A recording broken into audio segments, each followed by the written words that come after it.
بسم اللہ الرحمن الرحیم۔ السلام علیکم۔ یہ پارٹ 5 ہے۔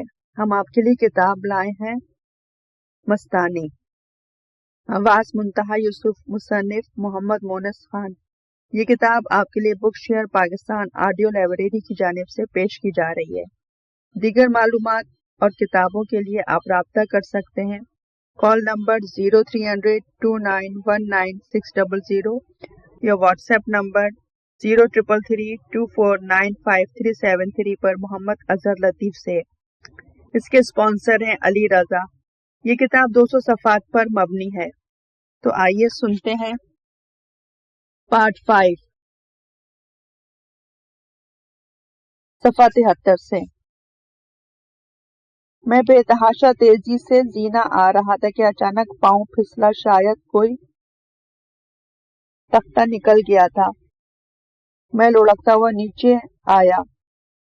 میرا ذہن تاریکی میں ڈوبتا چلا گیا، پھر مجھے کوئی ہوش نہیں رہا۔ وہ سب کیا تھا؟ جب مجھے ہوش آیا تو میں مستانی کی کوٹری میں پلنگ پر لیٹا ہوا تھا اور سفید ریش بزرگ کھڑے پنکھا جھل رہے تھے۔ میں نے پوری آنکھیں کھول کر چاروں طرف دیکھا۔ مستانی کونے میں بیٹھی المونیم کی پتیلی سے مٹی کے پیالوں میں چائے انڈیل رہی تھی۔ میں کہاں ہوں؟ وہ مکان اور لڑکی کہاں ہے؟ میں نے سرام سیگی سے پوچھا۔ لڑکی؟ کون سی لڑکی؟ سفید ریش بزرگ نے قدرے تعجب سے پوچھا، پھر میری پیشانی پر ہاتھ رکھ کر بولے، مجھے تو معصوم شاہ کلہوڑا کی پہاڑی کے نیچے سے بے ہوش ملے تھے۔ ہاں، میں بھاگا تھا اور زینے سے میرا پاؤں پھسل گیا تھا، میں نے سفید ریش بزرگ کو بتایا۔ اتنے میں مستانی ایک پیالے میں چائے لے کر آ گئی۔ اس نے پیالہ میری طرف بڑھاتے ہوئے کہا، چائے پی لو، طبیعت سنبھل جائے گی۔ میں نے پیالہ لیا اور چائے پینے لگا۔ رات میں تمہارا انتظار کرتی رہی لیکن تم نہیں آئے، اس نے شکایت آمیز لہجے میں کہا، پھر پلنگ پر بیٹھ کر بولی، تمہارے ساتھ جو واقعہ گزرا ہے وہ پورا بتاؤ گے؟ میں نے اقرار کے انداز میں گردن ہلائی اور چائے ختم کرنے کے بعد شروع سے آخر تک جو کچھ بھی پیش آیا تھا اسے سنا دیا۔ مستانی نے نہایت توجہ سے میرا واقعہ سنا، پھر سفید ریش بزرگ سے مخاطب ہوئی، بابا، شانو ابھی تک اپنی شرارتوں سے باز نہیں آئی۔ شانو کا نام سنتے ہی میرے بدن میں سنسنی سی دوڑ گئی۔ کیا تم اسے جانتی ہو؟ میں نے خوف و تعجب سے پوچھا، لیکن ان دونوں میں سے ایک نے بھی میری بات کا جواب نہیں دیا۔ میں اسے کتنی بار تنبیہ کر چکا ہوں لیکن وہ نہ جانے کس طرح حصار سے نکل آتی ہے۔ سفید ریش بزرگ نے بتایا۔ بابا جی، مستانی نے خلا میں دیکھتے ہوئے کہا، دراصل اسے حصار سے نکالا جاتا ہے اور آپ جانتے ہیں یہ حرکت صرف ایک ہی شخص کر سکتا ہے۔ پھر وہ غصے میں پلنگ سے کھڑی ہو کر بولی، آخر یہ سادھو خود کو سمجھتا کیا ہے؟ مستانی کا انداز جارحانہ تھا، معلوم ہوتا ہے وہ کسی سے لڑنے والی ہے۔ لیکن میں نے دیکھا سفید ریش بزرگ نے نہایت ہی پھرتی سے اپنا دایاں ہاتھ اس کے سر پر رکھ دیا اور نہایت ہی شفقت آمیز لہجے میں بولے، میری بیٹی تو بڑی بہادر ہے، یہ خبیث کیا بگاڑ سکتا ہے؟ غصہ تو میری بیٹی کو آتا ہی نہیں، یہ حرام تو میری بیٹی کے پاس آ ہی نہیں سکتا۔ کیوں بیٹا، میں سچ کہہ رہا ہوں نا؟ سفید ریش بزرگ کے چہرے پر نہایت ہی دل فریب مسکراہٹ کھیل رہی تھی۔ مستانی بھی انہیں دیکھ کر مسکرا رہی تھی۔ اب اس کا غصہ ختم ہو چکا تھا۔ میں شانوں کو سمجھا دوں گا، یہ کہہ کر سفید ریش بزرگ دروازے کی طرف بڑھے۔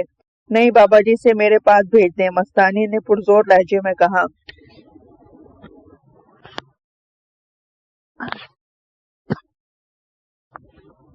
سفید ریش بزرگ نے مسکرا کر دیکھا اور باہر نکل گئے۔ کیا تم اسے جانتی ہو؟ میں نے خوف سے پوچھا۔ ہاں، میں نہ صرف اسے جانتی ہوں بلکہ وہ تو میرے ساتھ ہی یہاں رہتی ہے۔ اس انکشاف سے میں حیرت زدہ ہو گیا۔ لیکن وہ تو ایک روح ہے، میں نے اس کو بتایا۔ میں جانتی ہوں، مستانی اسی طرح مسکرا کر بولی۔ شانو ایک بے چین روح ہے جس کی خواہش کی تکمیل خاکی زندگی میں نہ ہو سکی. وہ آج بھی ماضی سے وابستہ ہے اور اسے جب بھی موقع ملتا ہے ماضی کا سانگ رچا کر اپنی تمنا کی تکمیل کرنا چاہتی ہے. کیا ایسا ممکن ہے؟ میں نے تعجب سے پوچھا. ہاں، اگر موت کے وقت کسی خواہش کی شدت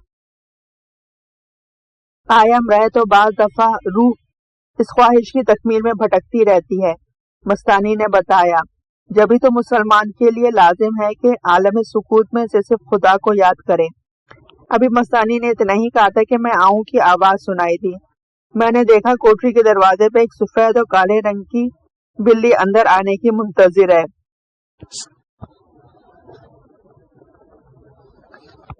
آ جاؤ. مستانی نے بلی کو اندر آنے کی اجازت دے دی. یہ شانو ہے، مستانی نے مجھے بتایا. میں خوفزدہ نظروں سے بلی کو دیکھ رہا تھا. بلی؟ یہ شانو نہایت خوفزدہ انداز میں میاؤں میاؤں کرتی اندر داخل ہوئی. مستانی کے پاؤں میں لوٹنا چاہتی تھی لیکن مستانی نے نہایت سخت لہجے میں ڈانٹ دیا. بلی جہاں تھی وہیں رک گئی.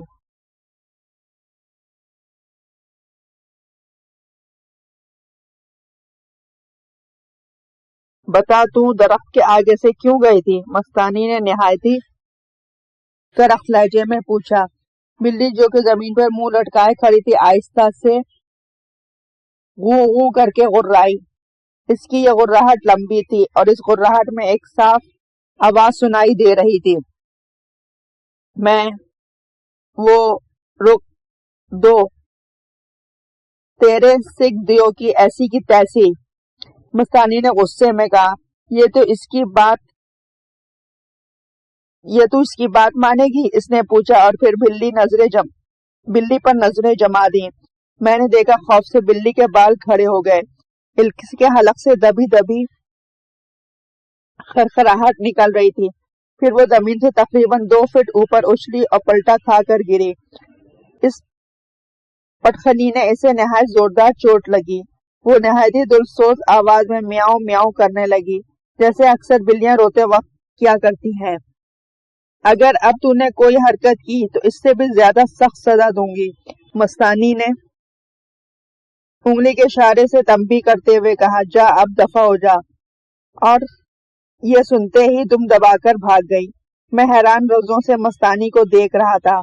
وہ میرے قریب آئی اور سر پر ہاتھ پھیرتے ہوئے بولی. خان، یہ کائنات بڑی ہی پراسرار جگہ ہے لیکن تمہیں پریشان ہونے کی ضرورت نہیں ہے. مستانی کے تسلی آمیز جملے میرے دماغ میں اترتے چلے گئے. رات والا حادثہ مجھے خواب سے نظر آیا. میں نے خود کو پھر پہلے کی طرح تر و تازہ محسوس کیا. میں تاریک دنیا ہو گیا. اس واقعے کے بعد میرا دل دنیا سے اچاٹ ہو گیا. میں اپنا زیادہ سے زیادہ وقت مستانی کی کوٹری میں گزارنا چاہتا تھا اور اس کے لیے بعض دفعہ دفتر سے چھٹی کے بعد سیدھا جیکب تالاب پہنچ جاتا. یہ وہ وقت ہوتا تھا جب سورج مغرب کی سمت میں جھکنا شروع کر دیتا. دنیا سے بیگانگی دیکھتے ہوئے مستانی نے مجھے اس بات کی اجازت دے دی تھی کہ میں جب چاہوں اس کی کوٹری میں آ سکتا تھا. میں چھٹی کے بعد جب بھی جیکب تالاب پہنچتا مستانی کو غیر موجود پایا کیونکہ وہ دن اور رات کا بیشتر حصہ شہر میں گزارا کرتی تھی. البتہ سفید ریش بزرگ جنہیں مستانی احتراماً بابا جی کہتی تھی وہاں موجود رہتے تھے. بابا جی مجھے چھوڑ کر باہر نکل جاتے. میں کوٹری میں پہنچ کر وضو کرتا. اگر وقت ہوتا تو فرض نماز ادا کرتا، نہیں تو نفلوں میں مشغول ہو جاتا. شاید پرسکون ماحول کا اثر تھا کہ نماز کے دوران مجھے معلوم ہی نہیں ہو پاتا کہ مستانی کس وقت آتی ہے. نماز منہمک دیکھ کر مستانی نے مجھے کبھی بھی اپنی آمد کا احساس نہیں دلایا. البتہ جب نماز سے فارغ ہوتا تو مجھے پلنگ پر لیٹی نظر آتی یا پھر دوسرے کونے میں مصلی بچھا عبادت کرتی نظر آتی. مستانی کو باجرے کی روٹی اور پودینے کی چٹنی بے تہا مرغوب تھی. شروع میں جب ایک دو بار اس نے مجھے دعوت دی تو میں نے کمتر غذا سمجھ کر انکار کر دیا، لیکن جب ایک بار کھائی تو یقین جانیے منہ کو ایسا لگا کہ کوئی دوسری غذا کھانے کو دل ہی نہیں چاہتا تھا. مستانی کے قریب رہ کے میں نے جو کرامات دیکھی ان سے میری نظروں میں مستانی کی قدر و منزلت بڑھتی چلی گئی۔ مستانی کا ادنا سے ادنا کام کرنا میرے لیے باعث فخر تھا۔ میں نے خود کو مستانی کی خدمت کے لیے وقف کر دیا تھا۔ اس کا معمولی سے معمولی کام کر کے مجھے ایک عجیب طرح کی خوشی ہوتی تھی۔ میں نے یہ معمول بنا لیا تھا کہ رات کے پچھلے پہر جب مستانی پلنگ پر سونے کی خاطر لیٹتی تو میں اس کے سر دباتا یا سر میں تیل کی مالش کرنے لگتا۔ مستانی جو کہ بظاہر پگلی اور حواس باختہ نظر آتی تھی، در حقیقت عشق الہی کی ایسی منزل پر فائز تھی جہاں پہنچنے کی خاطر عمر عزیز کا بیشتر اور طویل حصہ عبادت اور ریاضت میں گزارنا پڑتا ہے۔ یہ سارا کمال اس کے والد صاحب کا تھا۔ بزرگ عمر عزیز کے 100 سال پورے کر چکے تھے اور اب اپنی بیٹی کی نگہبانی پر مامور تھے۔ ان محترم بزرگ نے اپنی بیٹی کی تعلیم و تربیت اس طرح سے انجام دی تھی کہ خداوند کریم نے اسے اپنی بے پناہ نوازشوں سے نواز دیا تھا۔ وہ عارفہ بھی تھی اور کائنات میں اسے تصرف حاصل تھا۔ مستانی کی قلندری تربیت کی وجہ سے میں نے ملازمت چھوڑ چکا تھا۔ جہاں تک گھر کا تعلق تھا وہاں صرف ایک باپ تھا، وہ بھی کسی بیوہ کے چکر میں پڑ کر اسی کا ہو گیا تھا۔ اب اس دنیا میں ساتھی میرا مونس غمخوار جو کچھ بھی تھا وہ مستانی کی ذات تھی۔ میں نے کلی طور سے خود کو مستانی کے سپرد کر دیا تھا۔ مستانی نے بھی مجھے راہ حق کا مسافر بنانے کا فیصلہ کر لیا تھا، لیکن ابھی تک اس نے مجھ پر نگاہ کرم نہیں ڈالی تھی۔ بس میں خود ہی کثرت سے نفلیں ادا کرنے لگا تھا۔ البتہ وہ مجھے ہمیشہ نفس پر قابو پانے کی نصیحت کرتی تھی۔ بابا جی رات کو بھی کوٹری کے باہر رہتے تھے۔ میں نے دن میں کبھی کبھی مستانی کی غیر موجودگی میں کوٹری کے اندر ضرورت کی کوئی چیز لینے کی خاطر آتے دیکھتا تھا، ورنہ وہ سارا وقت کوٹری کے باہر ببول کے ایک درخت کے نیچے گزارتے تھے۔ مستانی مجھ سے بہت ہی کم بات کرتی تھی۔ اس نے مجھ سے کبھی بھی کوئی فالتو بات نہیں کی۔ کبھی کبھی وہ شہر میں گزرے ہوئے کسی خاص واقعے کا ذکر کرتی اور میرے نفس کا جائزہ لیتی۔ میں بھی اس سے بہت کم بات کرتا تھا۔ وہ میرے پاس تو ویسے بھی کوئی موضوع نہیں تھا۔ مجھے شہر سے نکلے ہوئے کئی ماہ و سال گزر چکے تھے۔ میرا لباس بوسیدہ ہو چلا تھا۔ سر کے بال اور داڑھی بے انتہا بڑھ چکی تھی۔ جب میرا دل چاہتا تالاب کے کنارے لباس پہنے ہی نہا لیا کرتا تھا۔ اس طرح تقریباً 2-2.5 سال کا عرصہ گزر گیا۔ ایک دن مستانی مجھ سے بولی، خان کامل یکسوئی کے لیے تم اللہ کا ورد لیا کرو۔ شاید تم نے دیکھا ہوگا کہ مائیں بچوں کو سلانے کی خاطر اللہ کا ورد کرتی ہیں اور بے چین بچہ اس ورد کے اثر سے بہت جلد مکمل سکون کے ساتھ سو جاتا ہے۔ اس نام کی برکت سے ہر شے کو قرار آ جاتا ہے۔ تمہارا بھی منتشر ذہن جم جائے گا، خیالات کی الغار رک جائے گی، تمہاری سوچ بدل جائے گی۔ مستانی نے مجھے طریقہ بتا دیا اور میں اس کے بتائے ہوئے طریقے پر بیٹھ کر اللہ کا ورد کرنے لگا۔ کچھ ہی دنوں میں مجھے محسوس ہونے لگا اس ورد کے شروع ہونے کے کچھ ہی دیر بعد حرکت پذیر اشیاء ساکن ہونے لگتی ہیں۔ پھر جو دن گزرنے لگا اس ورد کی تاثیر نمایاں ہوتی چلی گئی۔ ایک وقت ایسا بھی آیا جبکہ اللہ کے ورد کے ساتھ ہی تمام اشیاء ساکن ہو جاتی تھیں، حتیٰ کہ ہلتے ہوئے درخت بھی اور چلتی ہوئی بلیاں بھی رک جاتی تھیں۔ میرے دماغ کے ہر گوشے میں یہی آواز سما جاتی تھی۔ پھر میرے ذہن میں کوئی تصور نہیں ہوتا۔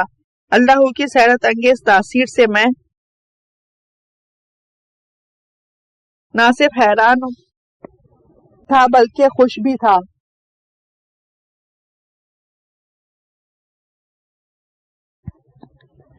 اس کی تاثیر کو مزید نمایاں کرنے کی خاطر میں زیادہ سے زیادہ وقت بے وقت جب دل چاہتا اللہ کرنے لگتا۔ کبھی کبھی میں کوٹری کے باہر بھی آ جاتا اور کسی درخت یا جھاڑی کے سائے میں بیٹھ کر اللہ کی ضربیں لگانا شروع کر دیتا۔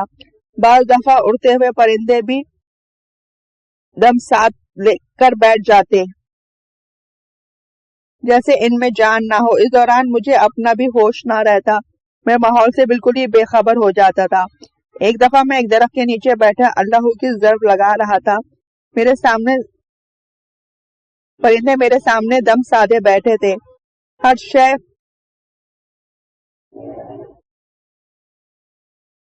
شے ساکت تھی، پورے علاقے میں آواز گونجتی ہوئی محسوس ہو رہی تھی، زبان لڑکھڑانے لگی، جبڑا کھچنے لگا اور پھر آواز بیٹھتی چلی گئی۔ اس صورتحال سے سخت پریشان ہو گیا۔ ابھی میں کچھ سوچنے سمجھنے نہیں پایا تھا کہ ینگ دھڑنگ شخص میرے سامنے نمودار ہو گیا اور حیران کن نظروں سے دیکھنے لگا۔ میری سمجھ میں نہیں آ رہا تھا اچانک یہ شخص کہاں سے اور کیوں آ گیا۔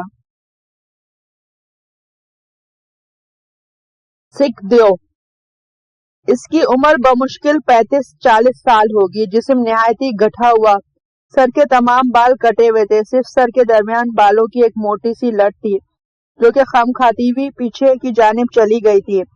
پیشانی پر 3 سرخ لکیریں نمایاں تھیں۔ اس کے پورے جسم پر صرف ایک سرخ رنگ کی لنگوٹ تھی، گلے میں موتیوں کی لمبی سی مالا پڑی ہوئی تھی اور ایک ایسی ہی مالا اس کے دائیں ہاتھ میں بھی تھی جس کے دانوں پر اس کی انگلیاں تیزی سے چل رہی تھیں۔ کہو مہاراج کیا حال ہے؟ اس نے شرارت آمیز تبسم سے پوچھا۔ اس کی بات کا جواب دینے کے لیے میں نے منہ کھولنا چاہا لیکن میرا منہ بند تھا۔ میں نے کئی بار کوشش کی لیکن ناکام رہا۔ پرندے اپنی جگہ سے اڑ گئے اور درخت پر زور زور سے ہلنے لگے۔ میری ناکامی پر اس نے ایک فلک شگاف پہ کہا لگایا اور طنزیہ لہجے میں بولا، کیا بات ہے مہاراج، آپ بول نہیں رہے؟ اس کے طنز پر میں تلملا کر رہ گیا۔ اس سے پہلے کہ میں کوئی حرکت کرتا مجھے سفید ریش بزرگ دکھائی دیے۔ وہ تیزی سے اس کی طرف بڑھتے ہوئے بولے،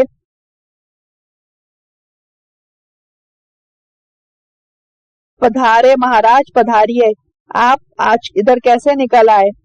آیا تو میں آپ ہی سے ملنے تھا، اس شخص نے جواب دیا، لیکن اس بالغ کی شدت دیکھ کر رک گیا، پرندوں کو ستا رہا تھا۔ ابھی بچہ ہے، آپ کی سرزنش ہی کافی ہے۔ سفید ریش بزرگ نے مسکرا کر جواب دیا اور پھر اس کا ہاتھ پکڑ کر اپنے آستانے کی طرف چل دیے اور میرے قوت گویائی لوٹ آئی۔ میری سمجھ میں کچھ نہیں آ رہا تھا، میں سہما سہما شخص کو دیکھ رہا تھا۔ وہ مجھ سے کچھ ہی فاصلے پر ببول کے درخت کے نیچے کھڑا سفید ریش بزرگ سے کہہ رہا تھا، بابا جی آپ جائیے، میں اس دھرتی پر شکتی دان جیسا دوسرا کوئی نہیں، اور آپ یہ بھی جانتے ہو کہ مجھے آپ سے پریم ہے، بے انتہا پریم۔ بھائی میں تمہاری دوستی اور محبت کا اعتراف کرتا ہوں، سفید ریش بزرگ نے مسکرا کر جواب دیا، تو پھر اس دوستی کو پریم کے بندھن سے جیون بھر کے لیے اٹوٹ کر لیجیے نا، اس نے التجا آمیز لہجے میں کہا۔ سکھ بابا جی نے قدرے سنجیدگی سے کہا، میں تمہیں پہلے بھی کئی بار بتا چکا ہوں، اس معاملے میں مجھے کوئی اختیار نہیں ہے، تم بھگوان کے کیسے سیوک ہو؟ سکھ دیو نے زبردست طنز کیا، تمہیں اپنی بیٹی پر اختیار نہیں؟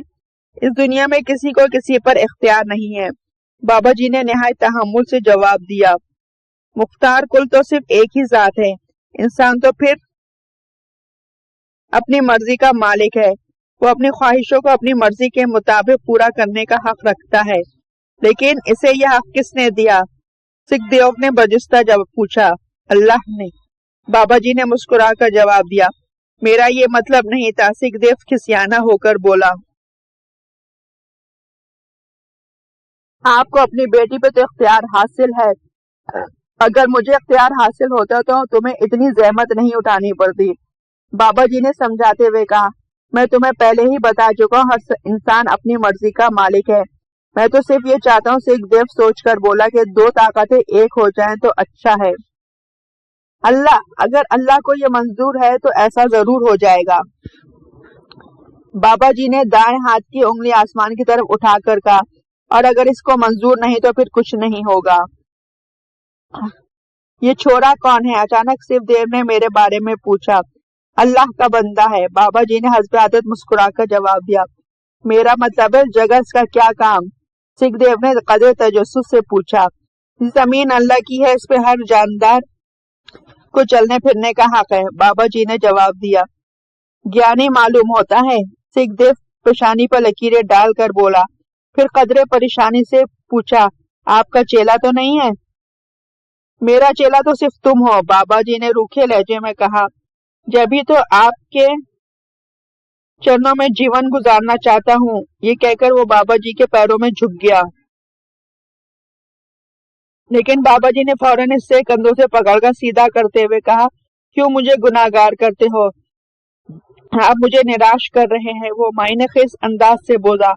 بظاہر معلوم ہوتا تھا کہ وہ قدم نہ چھونے پہ شکایت کر رہا ہے، حالانکہ اس کا مطلب کچھ اور تھا۔ یہ محض تمہارا خیال ہے سکھ دیو، بابا جی نے اسے سمجھایا۔ تم نے مجھ سے جس چیز کی تمنا کی ہے وہ میرے اختیار میں نہیں ہے۔ سکھ دیو نے اس بات کے جواب میں 2-3 بار اپنے سر کو اقرار کے انداز میں ہلایا، جیسے بابا جی کی بات کی تائید کر رہا ہو۔ پھر وہ لمبے لمبے ڈگ بھرتا ہوا چل دیا۔ اس کا رخ معصوم شاہ کلوڑا کی پہاڑی کی طرف تھا۔ رات کو جب مستانی آئی تو میں نے اسے سکھ دیو کا تذکرہ کیا، لیکن مستانی نے کسی خاص رد عمل کا اظہار نہیں کیا۔ شاید بابا جی نے اسے پہلے ہی سب کچھ بتا دیا تھا۔ مستانی نے مجھ سے کہا، خان، اس دنیا میں باطل قوتیں بھی ہیں جو کمزور انسانوں کو ستاتی رہتی ہیں، اس کا تدارک کرنا اللہ کے محبوب بندوں کا کام ہے۔ لیکن یہ سکھ دیو کون ہے؟ میں نے تجسس سے پوچھا۔ یہ کون ہے؟ مستانی نے میرے الفاظ کو دہرایا، پھر وہ لاپرواہی سے بولی، کہہ رہی ہوں نا، جس نے تمہاری خالہ زاد بہن پر ہنومان کو مسلط کر دیا تھا۔ یہ سن کر میں چونک گیا۔ ماضی کا پورا واقعہ تو میرے ذہن میں تازہ ہو گیا، اور اس کے ساتھ ہی میرے دل پر سکھ دیو کی ماورائے طاقت کا روپ سا چھا گیا۔ میرے سامنے دن والے سکھ دیو کی شکل ابھر آئی، جس نے میری قوت گویائی سلب کر لی تھی۔ میں سکھ دیو کے بارے میں جتنا بھی سوچتا اس کا روپ مجھ پر غالب آ جاتا۔ در حقیقت مستانی تک پہنچنے کا بہانہ بھی سکھ دیو کی حرکت تھی۔ اس نے میری خالہزاد بہن پر ایک بدرو کو مسلط کر دیا تھا۔ اتفاقاً میری ملاقات مستانی سے ہو گئی۔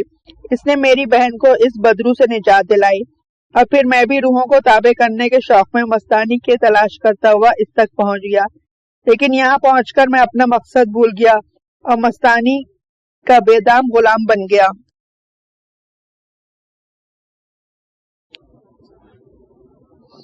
اب جب کہ مستانی نے انکشاف کیا کہ یہ وہی سکھ دیو ہے، تو میرا سویا ہوا شوق ایک بار پھر جاگ اٹھا۔ میں نے بے قراری سے مستانی کو مخاطب کیا، تم جانتی ہو میں تم تک؟ ہاں میں جانتی ہوں، مستانی نے میری بات کاٹ کر کہا، لیکن یاد رکھو خان، ہم سب منشائے الہی کے تابع ہیں، ہم اس کی مرضی کے خلاف کچھ نہیں کر سکتے۔ لیکن یہ صرف دیکھ سب کچھ کر سکتا ہے، میں نے جھنجھلا کر کہا۔ سکھ دیو؟ وہ پھیکی مسکراہٹ سے بولی، وہ بھی خدا کی مرضی کے خلاف کچھ نہیں کر سکتا۔ پھر وہ خلا میں گھرتی ہوئی بولی، وہ اپنی تقدیر کا لکھا ہوا پورا کر رہا ہے، میں بھی اپنی تقدیر کا لکھا ہوا پورا کرنا چاہتا ہوں، میں بھی اپنی تقدیر بدلنا چاہتا ہوں، میں نے ضدی بچے کی طرح کہا۔ میری بات سن کر مستانی زور سے ہنسی، پھر میرے کندھے پر ہاتھ رکھ کر بولی،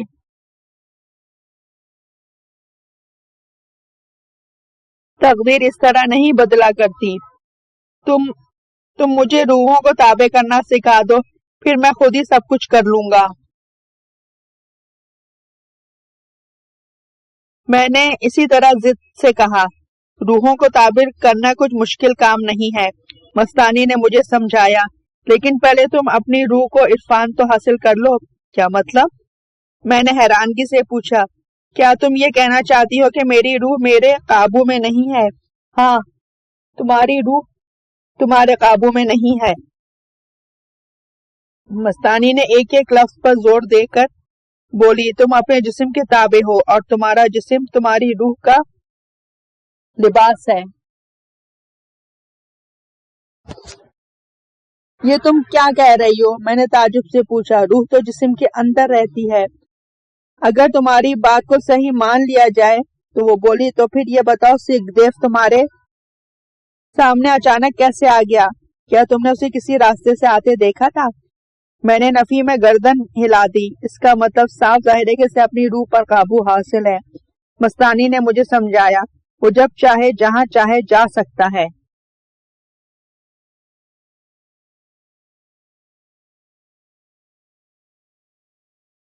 روح کی پاکیزگی۔ مستانی کے اس انکشاف نے مجھے مزید حیرت زدہ کر دیا۔ میں چند لمحہ سکھدیو کے بارے میں سوچتا رہا۔ اچھا مجھے بتاؤ، میں کس طرح اپنی روح سے کام لے سکتا ہوں؟ میں نے بڑے ہی جوش سے پوچھا۔ اس لیے ضروری ہے کہ پہلے خود کو دھو کر صاف کر لیا جائے۔ مستانی بولی، کیا مطلب؟ میں نے پوچھا۔ جس طرح مادی چیزوں پر میل چڑھ جاتا ہے اور اس کی وجہ سے بھاری ہو جاتی ہیں، یہی حال روح کا ہے، مستانی نے بتایا۔ جب تک اسے نہ دھویا جائے وہ بھاری رہتی ہیں اور بھلے برے کی سمجھ نہیں آتی۔ گوشت پوش کا جسم روح کا لباس ہے، اور ایسا لباس جس کو بندہ جب چاہے بدل سکتا ہے۔ اور دھلنے کے بعد روح ہلکی ہو جاتی ہے۔ میں نے شش و پنج سے کہا، ہاں دھلنے کے بعد روح ہلکی ہو جاتی ہے۔ مستانی نے میری تائید کی، اور جب چاہے جہاں چاہے اتار کر جہاں دل کو چاہے جا سکتی ہے۔ لیکن اسے دھونے کا طریقہ کیا ہے؟ میں نے بے چینی سے پوچھا۔ مستانی نے سنجیدگی سے کہا، حق تعالیٰ کا عجز و انکسار حد درجے پسند ہے۔ جب کوئی بندہ اس کے حضور میں عجز و انکساری سے اپنی غلطیوں کی معافی مانگتا ہے تو اس کی روح تو اس کا رحم نازل ہوتا ہے، اور بندے کی غلطیوں اور کوتاہیوں کو معاف کر دیا جاتا ہے۔ تو یہ گناہوں کو اس طرح دھوتی ہے جس طرح میل کو صابن کاٹ دیتا ہے۔ پھر والہانہ انداز سے بولی، میرا محبوب تو یہ ضرور قبول کرتا ہے۔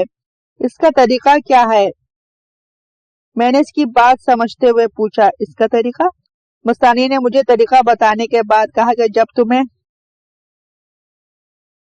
اللہ کے ورد کے ساتھ کامل یکسوئی حاصل ہو جائے تو حق تعالیٰ کے حضور میں سجدہ شکر ادا کرو، اس سے درگزر اور معافی کی التجا کرو۔ اس سے نفس صاف اور روح پاک ہو جاتی ہے۔ لیکن کیسے معلوم ہوگا کہ دعا قبول کر لی گئی ہے، غلطیوں کو معاف کر دیا گیا ہے؟ میں نے پوچھا۔ خان تمہیں ہر بات کی جستجو رہتی ہے،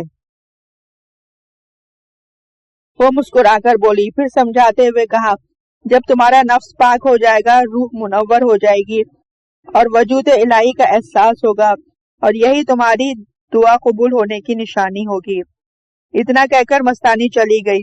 میں کچھ دیر تک تو اس کی باتوں پر غور کرتا رہا، پھر اللہ اللہ اللہ کا ورد میری زبان پر جاری ہو گیا۔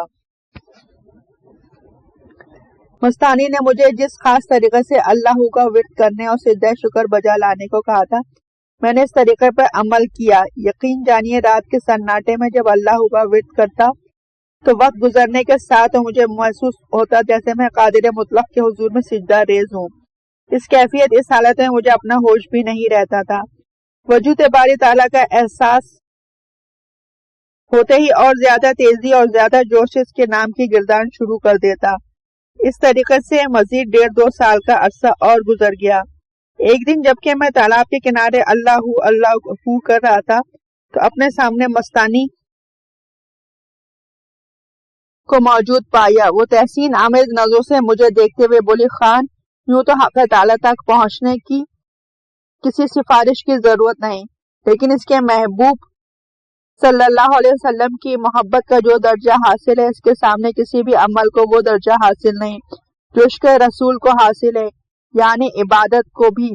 میں نے پوچھا، عبادت الہی کیا ہے؟ اس نے مجھ سے سوال کیا، پھر خود ہی بولی دراصل عشق رسول ہی عبادت الہی کی بنیاد ہے۔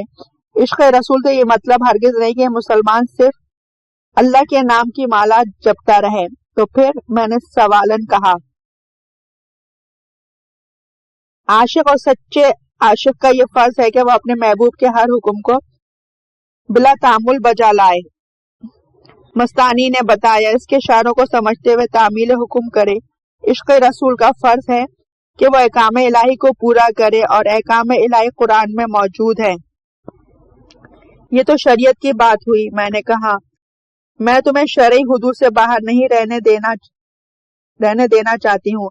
وہ سنجیدگی سے بولی میں چاہتی ہوں تمہارے رواں رسول کی شریعت کا پابند ہو جائے۔ یاد رکھو وہ حسب عادت نکل انگلی اٹھا کر بولی جب تک تم مذہب کا پورا لباس زیب تن نہیں کرو گے تم کچھ حاصل نہیں کر سکو گے۔ مجھے شریعت کا علم نہیں، میں نے جواب دیا، میں دنیا پہلے ہی چھوڑ چکا ہوں۔ جو لوگ دین کی خاطر خود کو وقف کر دیتے ہیں، جو لوگ اصحاب صفا کی پیروی کرتے ہیں، وہی لوگ عارف کہلاتے ہیں۔ مستانی ایک دلاویز مسکراہٹ سے بولی میں نے اصحاب صفا کی پیروی کہاں تک کی ہے مجھے نہیں معلوم۔ دین کیا ہے اور کیا چاہتا ہے مجھے اس کا بھی علم نہیں، میں نے جواب دیا۔ پارٹ 5 صفحہ نمبر 90 پر اختتام پذیر ہوتا ہے۔ بقیہ کتاب آپ پارٹ 6 صفحہ نمبر 90 سے سماعت فرمائیے۔